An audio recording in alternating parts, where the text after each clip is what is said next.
I know this is a question that you've been asked a lot, but I think it really brings some emotional weight to the film, is the actual interviews with people who were fired. You brought real people in and did little interviews for them and had them reenact or relive what it was like when they were let go.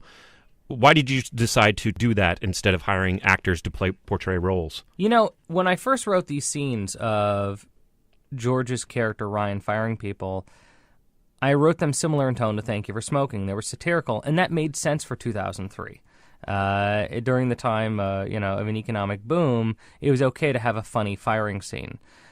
But by the time I was ready to direct this film, it just didn't make sense anymore. And it's not to say that you can't have dark comedy in dark times. You certainly can. But that's not what the movie was about anymore. The movie was about this guy's personal journey as far as reconnecting with the people around him. And I wanted to treat these firings authentically.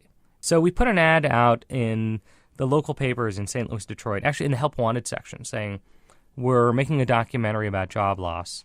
We're looking for people who are willing to come on camera and be interviewed. We said documentary because we wanted to weed out actors. We really wanted real people who had no on-camera experience, who had lost their jobs, and were willing to open up.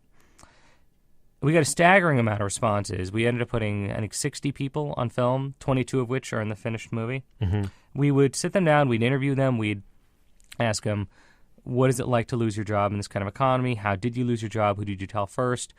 And once they grew comfortable, we would say, we'd like to actually now fire you on camera. And we want you to say whatever you said the day you lost your job, or if you prefer, what you wish you had said. And this would begin this strange kind of improv scene in which these people who had no acting experience would oddly use sense memory. You know, I got this document from a friend in HR that was like a legal firing document, the kind of which they heard something very similar to. And the second they would hear this legalese, you could just see them change. Their body language would change. Their eyes would turn. One girl broke out into hives. And they would start saying the kinds of things I would never think to write as a writer. Mm-hmm.